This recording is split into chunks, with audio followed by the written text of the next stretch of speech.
name's Tracy Campbell. I'm a behaviour consultant, the director of Together Transforming Behaviour, and I spend my days providing consultancy, training and coaching to teachers and parents. However, I have my own story of being a very challenging pupil at school and incurring multiple exclusions for my own defiance. So sit tight and have a listen to my story. So I can even remember being problematic at nursery. We had this rocking horse in the foyer.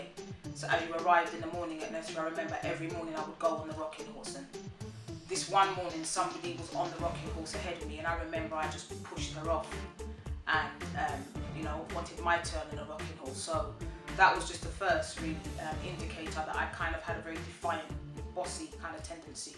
This tendency really came into full bloom as I moved through my primary years. I just became more outspoken, more argumentative.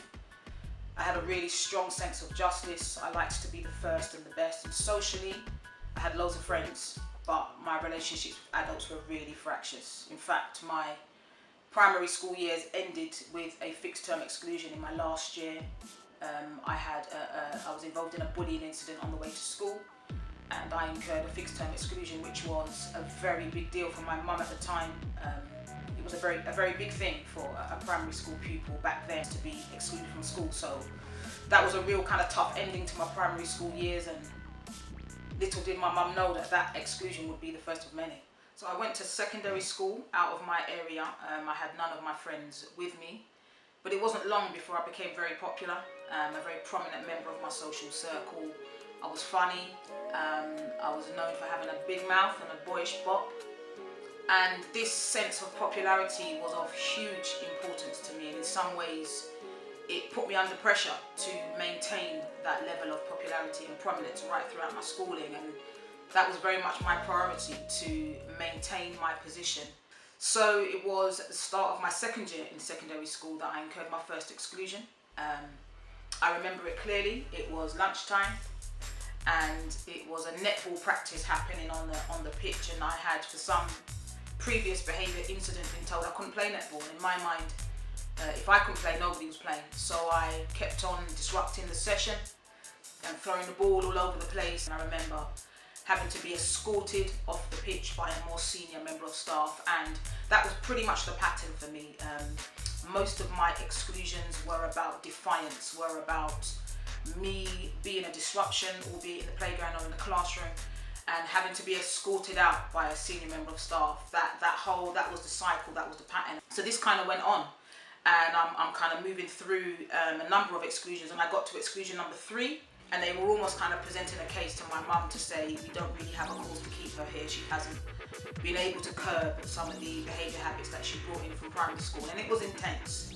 I think maybe for the first time I really began to appreciate the pressure that my mum was under. I remember one teacher as well advocating very strongly on my behalf at this point. My form tutor just really kind of began to speak up for me and say that, she was prepared to provide a level of support. As well as a desire to please her, I had this desire to please my friends and to be popular, and it was very much this tension of wanting to do the right thing for adults but not wanting to lose my position as top dog. And there was this one particular day, again, lunchtime. I don't know what it is about lunchtimes, but my friends just dared me to walk into afternoon registration wearing a kind of a mini skirt thing over my uniform.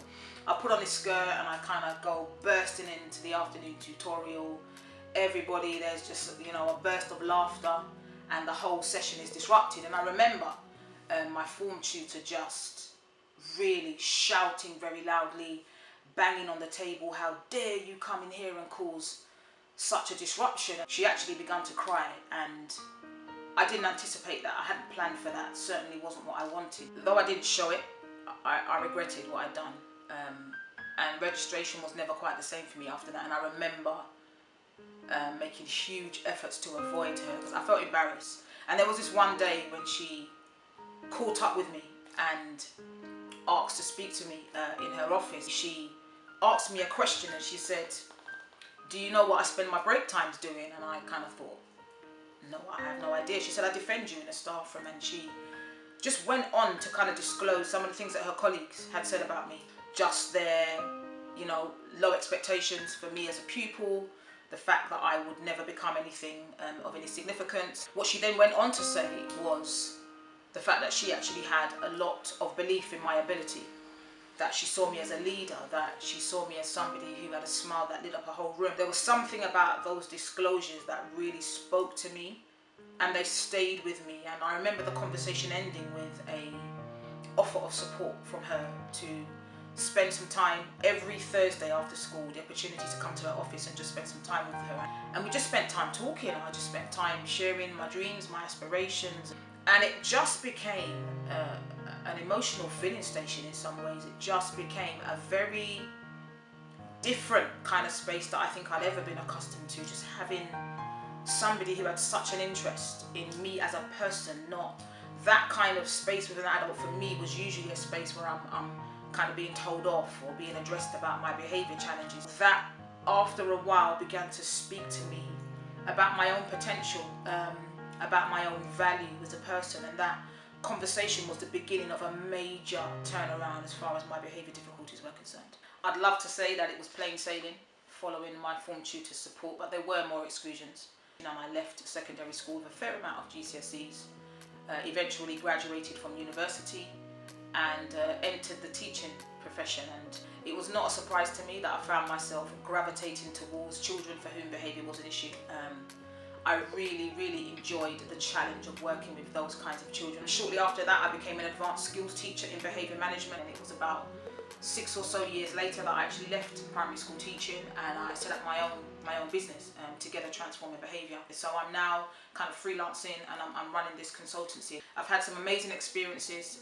Featured in a documentary on Channel 4. I've been on ITV this morning, been on BBC Radio 5 Live, just sharing insights into what I think makes behaviour work well in the home and in school. So I've published 2 books, Will You Be the One?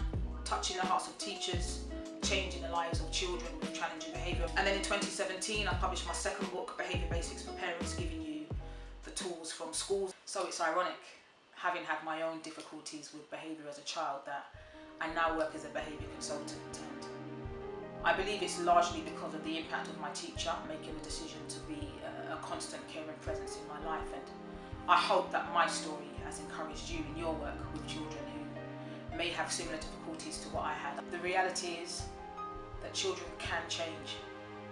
With guidance and support, they can push beyond their perceived boundaries and go on to make a positive contribution as I have. I hope that by sharing my own journey, it reminds you that those who would seem to deserve your love the least actually need it the most. My name is Tracy Campbell, and this has been my story.